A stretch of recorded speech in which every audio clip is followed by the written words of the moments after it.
তো আল্লাহ আমাকে এবং আপনাকে নিজেদের ক্ষতি করা থেকে রক্ষা করার জন্য প্রথম যে কথাটি বলেছেন, লা তাকনাতু মির রহমাতিল্লাহ, আল্লাহর পক্ষ থেকে আসা ভালোবাসা ও যত্ন থেকে আশাহত হয়েও না।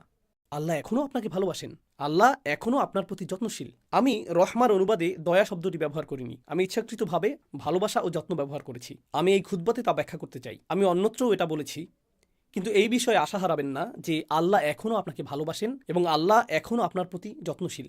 إن الله يغفر الذنوب جميعا কোনো সন্দেহ নেই আল্লাহ সমস্ত পাপকে একসাথে ক্ষমা করে দেবেন, এর সবগুলো, তিনি সব কিছু মুছে দেবেন, সব কিছু ঢেকে দেবেন। إن الله يغفر الذنوب جميعا إنه هو الغفور الرحيم। কিভাবে তিনি তা করতে পারেন? আল্লাহ বলেছেন এর কারণ একমাত্র তিনি ভুল ত্রুটির অতিশয় মার্জনাকারী এবং তিনি সর্বদা প্রেমময় ও যত্নশীল। এটাই প্রথম চিকিৎসা যা আমার প্রয়োজন। দ্বিতীয়টি, আর এই সব কিছু আমি আপনাদের সাথে শেয়ার করছি কারণ আমরা মনে করি রমজান মাস হলো আল্লাহর কাছে প্রত্যাবর্তনের মাস, তাই না? আর রমজানের 2/3 চলে গিয়েছে। এখন আপনাদের অনেকেই ভাবছেন, হায়, রমজানে তো আমি কিছুই করিনি। এত বড় একটা সুযোগ ছিল, রমজানের প্রস্তুতি নিয়ে, রমজানকে সর্বোচ্চ কাজে লাগানো নিয়ে এত আলোচনা হলো, এখন 20টিরও বেশি রোজা চলে গেল, আমি কিছুই করতে পারিনি। আমি এমনকি নামাজও কাজা করেছি, আমি আমার খারাপ অভ্যাসগুলো ছাড়তে পারিনি, আমি শুধু ভুল করেই চলেছি। আর এখন রমজান মাস প্রায় শেষ, কিন্তু আত্মতৃপ্তি লাভ করার মতো আমার কিছুই নেই। ঠিক যেমন আমরা বলি আত্মতৃপ্তি লাভ করার মতো আমার জীবনে কিছুই নেই, আমি সব নষ্ট করে ফেলেছি। এখন আমরা রমজানের ক্ষেত্রেও সেটাই বলছি। রমজান হলো 1 মাসে আমাদের জীবনের সারসংক্ষেপ। আর রমজানের এই 2/3 শেষ হয়ে যাওয়াটা অনেকটা এরকম, আমার জীবনের অনেকটা সময় চলে গেছে, এখন আমি কি করতে পারি, তাই না? প্রতিবার শেষ 10 রাতে আপনি শুনেন যে আপনাকে আরো বেশি কিছু করতে হবে, আরো বেশি করতে হবে। আমি ভাবছি আমি তো ন্যূনতম বাধ্যবাধকতাও পূরণ করছিলাম না, আর এখন আরো বেশি করতে হবে। বাদ দেই, আমি আর এর মধ্যে নেই, আমার অনেক দেরি হয়ে গেছে। এটা ভালো মানুষদের জন্য, এই শেষ 10 দিন এবং এই সমস্ত প্রণোদনা, এগুলো ভালো মানুষদের জন্য। আমি তো এই দলেই পড়ি না। প্রথমত, আল্লাহর রহমতের উপর আশা হারাবেন না। আল্লাহ ক্ষমাশীল। বলবেন না, রমজানের প্রথম 20 দিনে আমি কতই না খারাপ কাজ করেছি, হঠাৎ করেই আল্লাহ কেন এটা মেনে নেবেন যে আমি শেষ 10 রাতে ভালো হয়ে গেলাম? কেন তিনি এটা মেনে নেবেন? এটা ঠিক যেন আমাদের জীবনের শেষে অবস্থা। আমরা যদি জীবনের বেশিরভাগ অংশ পাপে কাটিয়েও থাকি, আল্লাহ তবুও আমাদের সব কিছু পরিবর্তন করার, ফিরে আসার একটি সুযোগ দিচ্ছেন। তারপর তিনি বলেছেন, দ্বিতীয় বিষয়টি হলো وأنيبوا إلى ربكم। সর্বান্তকরণে ফিরে আসো। إن الإنابة العودة إلى الله قلبا। যখন আপনি অন্তর দিয়ে আল্লাহর দিকে ফিরে আসেন, একেই বলা হয় ইনাবাহ। অন্তর থেকে আপনার প্রভুর কাছে ফিরে আসুন। এটা গুরুত্বপূর্ণ, তার কারণ এর মানে আপনি বাকি সবার কথা শোনা বন্ধ করুন। তার কথা শোনা বন্ধ করুন যে বলে তুমি কখনো ভালো হবে না, আল্লাহ তোমাকে কখনো ক্ষমা করবেন না। আপনার জীবনে এমন লোক আছে যারা এমন কথা বলে থাকে, আল্লাহ তোমাকে কখনো ক্ষমা করবেন না। এমন মানুষ আছে যাদেরকে আপনি দেখেন এবং বলেন, আরে ওই ব্যক্তি আল্লাহর কতই না নিকটবর্তী, আর আমি যখন নিজেকে তার সাথে তুলনা করি, নিজেকে খারাপ মানুষ মনে হয়, কারণ উনি আসলে একজন ভালো মানুষ। তার সাথে আমার তুলনা হয় না, তার সাথে আমার তুলনা হয় না, তাই না? তো তারা আপনাকে ছোট না করলেও আপনি তাদের সব ভালো কাজ করতে দেখেন আর নিজের দিকে তাকিয়ে বলেন, এসব করে লাভ কি? আমি কখনোই ওই ব্যক্তির পর্যায়ে পৌঁছতে পারবো না। কোনো একজন এসে বলল, মাশাআল্লাহ, আলহামদুলিল্লাহ, আমি এই মাসে দ্বিতীয়বারের মতো কোরআন খতম করলাম, আর আপনার অবস্থা এমন, আমি তো ফাতিহাও পড়িনি। কিন্তু আপনি তা আর বলেন না। আপনি এমন যে আমি কখনোই এই মানুষগুলোর নাগাল পাবো না, এই লোকেরাই জান্নাতে যাবে। আমি তো মনে হচ্ছে রাস্তার অন্য পাশে রয়েছি, বিপরীত দিকে এগিয়ে যাচ্ছি, তাই না? না, আল্লাহ বলছেন তোমার রবের কাছে ফিরে এসো, অন্য মানুষের দিকে তাকিও না। শুধু তুমি তোমার হৃদয়কে শুধু তোমার রবের দিকে ফিরাতে হবে, আর অন্য সবার প্রতি মনোযোগ দেওয়া বন্ধ করো। এটা কোনো প্রতিযোগিতা নয়, এটা কোনো প্রতিযোগিতা নয়। কয়জন 8 রাকাত পড়েছে, কয়জন 20 রাকাত পড়েছে, তুমি কয়টি কিয়ামুল লাইল আদায় করেছো, তুমি কয় রাকাত তাহাজ্জুদ পড়েছো, এটা কোনো প্রতিযোগিতা নয়। এটা কোনো প্রতিযোগিতা নয়, এটা অন্য কারোর সাথে তুলনা নয়। এখন আপনাকে শুধু নিজেকেই ফিরিয়ে আনতে হবে। أنيبوا إلى ربكم وأسلموا له من قبل أن يأتيكم العذاب। তার সামনে নিজেকে সঁপে দাও, শাস্তি আসার আগে, অনেক দেরি হওয়ার আগে। অর্থাৎ আল্লাহ বলছেন এখনো খুব বেশি দেরি হয়ে যায়নি, অনেক দেরি হবে যখন শাস্তি চলে আসবে, যার অর্থ হলো যখন আপনার মৃত্যু আসবে এবং তারপরে বিচার দিবস চলে আসবে। তা এখনো আসেনি, তাই আপনার জন্য এখনো দেরি হয়ে যায়নি। অন্যভাবে আল্লাহ এই কথা বলছেন যে তোমার কাছে সময় আছে। অন্যভাবে আল্লাহ এই কথা বলছেন যে তোমার আশা এখনো শেষ হয়নি। وأسلموا من قبل أن يأتيكم العذاب ثم لا تنصرون। তখন তোমাদেরকে আর সাহায্য করা হবে না, তখন আর সাহায্য করা হবে না। এটা কেবল হুমকি নয়, বরং উৎসাহও বটে। কারণ আল্লাহ যদি বলেন তখন তোমাকে সাহায্য করা হবে না, এর মানে এখন তোমাকে সাহায্য করা হবে, এখন তোমাকে সাহায্য করা হবে, তখনই কেবল তোমাকে সাহায্য করা হবে না। তো এই মুহূর্তে আল্লাহ তোমাকে সাহায্যের প্রস্তাব দিচ্ছেন, আল্লাহ আমাকেও সাহায্যের প্রস্তাব দিচ্ছেন, সুম্মা লা তুনসরুন। আর নুসরাহ অর্থ শুধুমাত্র সাহায্য নয়, এটা মুসাআদাহ বা আউন থেকে ভিন্ন। নুসরা ব্যবহৃত হয় সামরিক সাহায্যের ক্ষেত্রে, যখন সামরিক বাহিনীর জন্য বড় বড় চালান প্রেরণ করা হয় যাতে তারা পুনরায় রসদ পূর্ণ করতে পারে, সেটাকে আসলে বলা হয় নুসরাহ। অথবা যখন কোনো সেনাবাহিনীর আক্রমণের শিকার হবার উপক্রম হয়, অথবা তারা শত্রুর সাথে সম্মুখ যুদ্ধ করে এবং পাহাড়ের ওপর থেকে শক্তি বৃদ্ধিকারী দল আসে, সেটাই নুসরা। নুসরা আসলে বড় সাহায্য, এটা শুধু ছোটখাটো সামান্য সাহায্য নয়। আল্লাহ আপনাকে এমনভাবে সাহায্য করবেন যা হবে ব্যাপক শক্তিপূর্ণ এবং বিজয় আনয়নকারী। তারপর তিনি বলছেন, واتبعوا أحسن ما أنزل إليكم من ربكم তোমাদেরকে প্রদত্ত সবচেয়ে সুন্দর বিষয়টির অনুসরণ করো যা পাঠানো হয়েছে তোমাদের রবের পক্ষ থেকে। এখানে বলার মতো আরো অনেক কিছুই আছে, আমি সেগুলোর উপর বেশি মনোযোগ দিব না। এর সবচেয়ে সহজ অর্থ হলো আল্লাহ যা নাজিল করেছেন তার মধ্যে সর্বোত্তম হলো স্বয়ং কোরআন। يعني واتبعوا القرآن أحسن ما أنزل إليكم يعني أحسن مما سبق من التنزيل من معانيها এই আয়াতের একটি অন্যতম অর্থ হলো নাজিলকৃত সমস্ত বিষয়ের মধ্যে সবচেয়ে সেরা হলো আল্লাহর বাণী, সুতরাং এটা অনুসরণ করো। এর অন্যান্য আরও অর্থও রয়েছে, কিন্তু আপনাদের বিদায় দেওয়ার আগে আমি আসলে এই শেষ অংশটির উপর মনোযোগ দিতে চাই। তিনি বলছেন, এটা করো, তোমাদের সাধ্যের মধ্যে সর্বোত্তম উপায়ে এর অনুসরণ করো।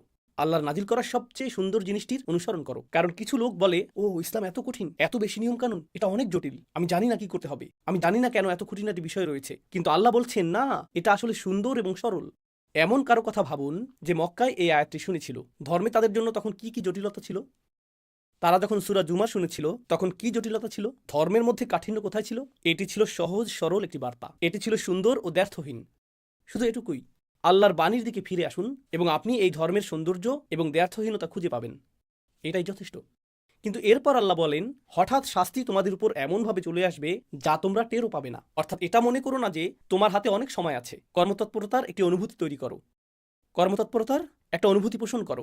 পরিস্থিতি পাল্টে দেওয়ার সামর্থ্য তোমার আছে, তোমার হতাশ হওয়া উচিত না, কিন্তু অলসতা করো না। তোমার হাতে বেশি সময় নেই। রমজানের এই শেষ 10 রাত বা তার চেয়েও কম সময় যা আমাদের আছে, এটা আমাদেরকে এক প্রকার স্মরণ করিয়ে দেয় যে আমাদের হাতে সময় বেশি নেই। আর এই 10 রাতে যদি আমরা কর্মতৎপরতার একটি মানসিকতা, একটি মনন তৈরি করতে পারি, হয়তো আমরা আমাদের জীবনেও সেটাকে বাস্তবায়ন করতে পারবো। এই ধরনের মানসিকতা তৈরি করা যে আমার হাতে খুব বেশি সময় নেই, আমার হাতে যে সময় আছে আমাকে তার সর্বোত্তম ব্যবহার করতে হবে। বিদায় দেওয়ার আগে আমি আপনাদের সাথে যা শেয়ার করতে চাই তা হলো এমন কিছু লোকের বক্তব্য যারা নিজেদের সময়ের সদ্ব্যবহার করেনি। আর আল্লাহ বলেছেন, আমি চাই না তোমরা এদের অন্তর্ভুক্ত হও, কিন্তু যদি তোমরা এদের অন্তর্ভুক্ত হও, একসময় তারা এই কথা বলবে যখন অনেক দেরি হয়ে যাবে। أن تقول نفس يا حسرة على ما فرطت في جنب الله অর্থাৎ এরকম মানুষ অবশেষে বলবে, ইয়া হাসরাতা, অদ্ভুত উক্তি করবে তারা, ইয়া হাসরাতা। يعني حسرت على ما فرطت في جنب الله আপনি এভাবে বলতে পারেন, আমার আফসোস রয়েছে, আমার আক্ষেপ রয়েছে, আল্লাহর উদ্দেশ্যে আমি যা করিনি, আমার কমতি আছে, আমি যথেষ্ট করতে পারিনি। কথাটা এভাবে বলাটাই প্রত্যাশিত ছিল, কিন্তু আল্লাহ বলেছেন, يا حسرة كأنه يخاطب العاقل আরবি ভাষায় এটাকে বলা হয় استعارة مكنية সহজ ভাষায় এর অর্থ হলো সে বলবে, ও আমার আফসোস। বাংলাতে এটা বোধগম্য অর্থ প্রদান করে না, ও আমার আফসোস। আপনি যখন ডাকেন, আপনি কোনো বস্তুকে ডাকেন না। আফসোস হলো একটি বস্তু, একটি অনুভূতি। আপনি একজন মানুষকে ডাকেন, আপনি একজন মানুষকে ডাকেন। এই আয়াতে আপনি একটি অনুভূতিকে ডাকছেন, আর সেই অনুভূতিটা কি? আমার আফসোস, আমার আক্ষেপ। আল্লাহ বলছেন, তোমার ভিতরে যেন আরেকটি মানুষ বাস করে, যে তোমার ভিতরেই থাকে, যার সাথে তুমি সারাক্ষণ কথা বলো। আর তোমার ভেতরের সেই সত্তাটি যেন তোমারই আরেকটি অংশ, যে শুধু আক্ষেপই প্রকাশ করে, আমি এত ভুল করেছি, ও আমি এটা করেছি, ও আমি ওটা করিনি। অনুচ্ছেদটি শুরু হয়েছিল হতাশাগ্রস্ত মানুষের কথা দিয়ে, আর এখন কিয়ামতের দিন, ও আমি ভুল করেছি, আমি আরও অনেক কিছু করতে পারতাম। এমন মানুষ আছে যারা প্রতিদিন অতীত নিয়ে ভাবে, প্রতিদিন তারা হতাশাগ্রস্ত। আমি জানি না কেন আমার সাথে এটা ঘটলো বা সেটা ঘটলো। তার আজ এই কথা বলছে, আগামীকাল এই কথা বলবে, তার পরের দিন, দিনের পর দিন তারা একই কথা বলবে। 10 বছর চলে যায়, তারা অতীতের কথাই বলতে থাকে। আর তারপর 10 বছর পরে পেছনে তাকিয়ে তারা বলে, আমি 10 বছর নষ্ট করেছি। এটাই তারা বলে। على ما فرطت في جنب الله يا حسرة على ما তারা তাদের আক্ষেপের সাথে কথা বলছে, তারা তাদের ভেতরের আক্ষেপের সাথে ক্রমাগত কথোপকথন চালাচ্ছে। তারা অন্য কারোর সাথে কথা বলতে চায় না। আপনি যদি আপনার আক্ষেপের সাথে কথা বলেন, আপনি আল্লাহর সাথে কথা বলতে পারবেন না। আপনাকে বেছে নিতে হবে আপনি কার সাথে কথোপকথন করতে চান। কথোপকথনের জন্য আল্লাহ আপনাকে বেছে নিতে চান, আর আপনি কথোপকথনের জন্য নিজের আক্ষেপকে বেছে নিচ্ছেন। থামুন, কারণ আপনি যদি নিজের মন না বদলান, একটা সময় আসবে যখন চিরকাল আপনাকে সেই কথোপকথনই চালিয়ে যেতে হবে। আল্লাহ আমাকে এবং আপনাকে এর থেকে হেফাজত করুন। না হলে আমাদেরকে চিরকাল শুধু আমাদের আক্ষেপের সাথে এভাবে কথা বলতে হবে, على ما فرطت في جنب الله কত বিষয় আমি কমতি করেছি। তাফরিদ অর্থ আমি আরও করতে পারতাম, কিন্তু আমি ন্যূনতমটুকু পূরণ করিনি, আমি যথেষ্ট করিনি। অর্থাৎ আল্লাহ এটাও বলছেন না যে সবচেয়ে ভালো সর্বোত্তমটা করো এবং শ্রেষ্ঠত্ব অর্জন করো। না না না, শুধু তাফরিদ করো না। তাফরিদ হলো যখন ন্যূনতম একটি সীমা থাকে, যেমন স্কুলে পাশ করার ন্যূনতম নাম্বার থাকে, তাই না? ন্যূনতম পাস নাম্বার ধরি এটা 33, সেক্ষেত্রে আপনি যদি 32 পান সেটাই তাফরিদ, তাই না? যদি তা অতিক্রম করেন, পরীক্ষায় পাশ করেন, আপনি নিরাপদ। আমি তো সহজেই পার হতে পারতাম, এটা কঠিন ছিল না, আমার কাছে তো খুব বেশি চাওয়া হয়নি। তাই সে বলবে কেন আমি তা করলাম না। وإن كنت لمن الساخرين আর আমি আল্লাহর সাথে এমনটা করেছি, ফি জাম্বিল্লাহ, এটাও বিস্ময়কর বাক্যাংশ। আমি এমনটা করেছি যখন আল্লাহ আমার পাশেই ছিলেন, অর্থাৎ আল্লাহ আমাকে উৎসাহ দিতে পাশে ছিলেন, আল্লাহ আমাকে সাহায্য করতে পাশে ছিলেন। আল্লাহ কখনো আমাকে ছেড়ে দেননি, আমি আল্লাহকে ছেড়ে দিয়েছি। আমি ছেড়ে দিয়েছি, তিনি ছাড়েননি। তিনি সর্বদা আমার পাশে ছিলেন, ফি জাম্বিল্লাহ, ঠিক আমার পাশেই ছিলেন। জাম শব্দটি আসলে প্রতিবেশী বোঝাতে ব্যবহৃত হয়, والصاحب بالجنب في القرآن مثلا. তাই না? আল্লাহ ঠিক আমার পাশেই ছিলেন, কিন্তু আমি গুরুত্ব দিইনি, আমি কোনো পদক্ষেপ নিইনি। সেই সীমারেখা অতিক্রম না করে নিরাপদে থাকতে যা কিছু দরকার ছিল আল্লাহ সব দিয়েছিলেন, আমি শুধু পদক্ষেপ নিইনি, তাই না? আর অবশেষে সে বলবে ওয়া ইন কুনতু লামিনা সাখিরিন, আর আমি তাদের অন্তর্ভুক্ত ছিলাম যারা তুচ্ছ করে, যারা উপহাস করে। আমি সব কিছুকে হাসি ঠাট্টায় পরিণত করেছিলাম, আমি কোনো কিছুকেই গুরুত্ব দেইনি। তো একদিকে রয়েছে হতাশা, আর আপনি নিজের আক্ষেপের সাথে কথা বলছেন। আবার অন্যদিকে যখন হতাশা না থাকে, আপনি এমন বিষয়ে হাসি ঠাট্টা করছেন যেগুলো নিয়ে হাসি ঠাট্টা করা উচিত না। যে বিষয়গুলো আপনার গুরুত্ব সহকারে নেওয়া উচিত তাতে গুরুত্ব দিচ্ছেন না, আপনি সেগুলোকে হেসে উড়িয়ে দিচ্ছেন, আপনি সেগুলোকে তুচ্ছ করছেন। সুখরিয়া শব্দটি আরবিতে যে ক্রিয়া থেকে এসেছে তা বশীভূত করা অর্থে ব্যবহৃত হয়। যখন আপনি কোনো পশুকে বশ করেন সেটা, تسخير الدابة. তাই না? আল্লাহ বলেছেন পাহাড় এবং মেঘকে তাসখির করা হয়েছে এবং বাতাসকে তাসখির করা হয়েছে, অর্থাৎ সাখরা। তিনি রাত এবং দিনকে, মেঘ এবং বাতাসকে বশীভূত করেছেন। তিনি এদেরকে অবনত করেছেন যেন তারা বিদ্রোহী ছিল, আর তিনি তাদেরকে অবনত করেছেন। আর মনিব যেভাবে চায় তারা সেভাবেই পরিচালিত হয়। যেমন একটা ঘোড়া যখন বুনো স্বভাবের থাকে, মনিব তাকে বশ করে, পোষ মানায়। আর এখন মনিব এদিকে ঘুরলে ঘোড়াটিও এদিকে ঘুরে। ঘোড়া যখন একরোখা থাকে, কাছে গেলে সে আপনার মুখে লাথি মারবে, আপনি যদি পেছনে যান সে পেছনের পা দিয়ে আপনাকে লাথি মারবে, সে আপনাকে ধাক্কা দিবে, সে আপনার বিরুদ্ধে বিদ্রোহ করবে। কিন্তু একবার সে পোষ মানার পর আপনি যদি ঘোড়া সম্পর্কে জেনে থাকেন, চলার সময় তখন আপনার লাগাম টানারও দরকার পড়বে না। আপনি যদি ঘোড়ার সাথে হাঁটেন, আপনাকে লাগামও টানতে হবে না। সে বুঝতে পারে আপনি ঘুরছেন, আর সে আপনার সাথে ঘুরে যায়, সে আপনার মতো করেই চলে। এটাকেই বলা হয় তাসখির। এখান থেকেই নিজেকে তুচ্ছ করা, অন্যকে তুচ্ছ করার ধারণাটি আসে। গুরুত্বপূর্ণ বিষয় নিয়ে তাসখির করা, সেগুলোকে তুচ্ছ করা, সেগুলোকে অবনমিত করা, এটা একরকম। যে বিষয়গুলো খুবই গুরুত্ব সহকারে নেওয়া উচিত, যেগুলো খুবই বিপজ্জনক, আপনি সেগুলো নিয়ে এমনভাবে কথা বলতে আর ভাবতে থাকেন যেন এই বিপদকে আপনি তুচ্ছ করছেন, আপনি এর গুরুত্ব কমিয়ে দিচ্ছেন। আর অবশেষে মানুষ এরকম কথা বলে, আমি আরও করতে পারতাম, আমি বিষয়গুলোকে গুরুত্ব দিতে চাইনি, আমি এমন হতে চেয়েছি, যারা বলে আমি এগুলো থেকে দূরে থাকতে চাই। আজকে সর্বশেষ একটা বিষয় শেয়ার করতে চাই। সম্প্রতি একজন আমাকে জিজ্ঞেস করেছে কিভাবে আমি একজন কিশোরকে ইসলামে আকৃষ্ট করতে পারি। আমাকে বলেছে আপনার সময় 30 সেকেন্ড, বলুন কিভাবে একজন কিশোরকে ইসলামের প্রতি আকৃষ্ট করা যায়। আমি বললাম আপনি কি বলছেন, মাত্র 30 সেকেন্ড? কেন? কারণ যখনই আমি তাদেরকে ইসলামের কথা বলি, তারা চোখ ঘুরিয়ে নেয়। আমারও ইসলামিক বয়ান, কখন যে বাবা থামবে, আমার মা তো আসলেই আমি কি এখন যেতে পারি? হ্যাঁ, কথাটা ভালো ছিল, ধন্যবাদ। হ্যাঁ বুঝেছি, আমরা সবাই জাহান্নামে যাব, ধন্যবাদ।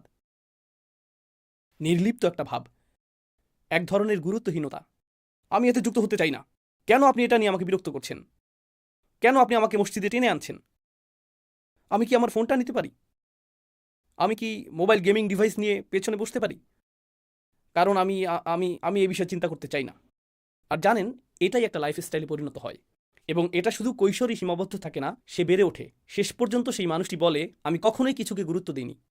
আর আল্লাহ বলছেন আমি চাই না তুমি এমন ব্যক্তিতে পরিণত হও যে বেশ দেরি হয়ে যাওয়ার পর যে ব্যক্তি শেষ মুহূর্তে এসে বলে আমি আরো ভালো করতে পারতাম, আমি ন্যূনতম বিষয়গুলো পালন করতে পারতাম। আর আমি সর্বদা এমন মানুষ ছিলাম যে কখনো কিছুকে গুরুত্ব দেয় না। আমি শুধু এমন লোকদের সাথে যোগ দিয়েছি যারা গুরুত্ব দিয়ে ভাবে না। কারণ মিনা সাখিরিন অর্থ একটা দলে যোগ দেওয়া। মিনা সাখিরিন অর্থ এমন মানুষ যারা সব কিছুকে তুচ্ছ তাচ্ছিল্য করাকে মনে করে রুচিশীলতা। আপনারা হোয়াট এভার গ্রুপ সম্পর্কে জানেন। হ্যাঁ, হোয়াট এভার। ধর্ম আমার কাছে অতিরিক্ত, আমি এর বাইরে, আমি এর ঊর্ধ্বে। মুখের অভিব্যক্তি প্রকাশ করে আপনি কত কম গুরুত্ব দেন। যে বক্তব্য দেওয়া হয়, অথবা আপনার বাবা মা বা ইমাম যে উপদেশ দেন, অথবা কুরআন যা বলে, সেই চাহনি। আর আপনি অন্য কাউকে সেই চাহনি দিতে দেখে বলেন আরে লোকটা তো কুল, এমনকি আল্লাহকেও ভয় করে না। আমি ওর মতো হতে চাই, আমি কুল লোকদের সাথে থাকতে চাই। তো তারা হয়ে যায় একদল সাখেরিন।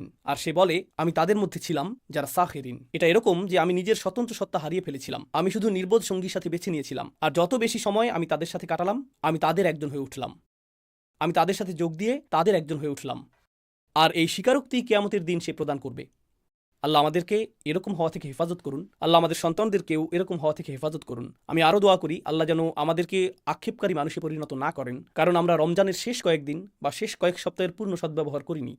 তাই সামনে আসন্ন দিনগুলোর পুরোপুরি সদ্ব্যবহার করুন। এটা মনে করবেন না যে রমজান মাস শেষের দিকে। নিজের জন্য আপনার ভাবা উচিত আজকে থেকেই রমজান শুরু হয়েছে, এভাবেই আপনার ভাবা উচিত। রমজান এইমাত্র শুরু হয়েছে, আর আপনি মনে করবেন এবছর রমজান মাস 30 দিনের না, এটা শুধু এই 9 দিনের। এটুকুই যথেষ্ট। আর এই মনোভাব অক্ষুণ্ণ রাখুন। আল্লাহ আপনাকে সেই শক্তি, প্রেরণা এবং সামর্থ্য দান করুন যাতে আপনি সর্বোচ্চ চেষ্টা করতে পারেন এবং নিজের কল্যাণ লাভের উদ্দেশ্যে নিজেকে পরিবর্তন করতে পারেন। بارك الله لي ولكم في القرآن الحكيم ونفعني وإياكم بالآيات والذكر الحكيم. الحمد لله وكفى والصلاة والسلام على عباده الذين اصطفى خصوصا على أفضلهم وخاتم النبيين محمد الأمين وعلى آله وصحبه أجمعين. قال الله عز وجل في كتابه الكريم بعد أن أقول أعوذ بالله من الشيطان الرجيم: إن الله وملائكته يصلون على النبي يا أيها الذين آمنوا صلوا عليه وسلموا تسليما. اللهم صل على محمد وعلى آل محمد كما صليت على إبراهيم وعلى آل إبراهيم في العالمين إنك حميد مجيد. اللهم بارك على محمد وعلى آل محمد كما باركت على إبراهيم وعلى آل إبراهيم في العالمين إنك حميد مجيد. عباد الله رحمكم الله، اتقوا الله، إن الله يأمر بالعدل والإحسان وإيتاء ذي القربى وينهى عن الفحشاء والمنكر ولذكر الله أكبر والله يعلم ما تصنعون. أقم الصلاة إن الصلاة كانت على المؤمنين كتابا موقوتا. أشهد أن لا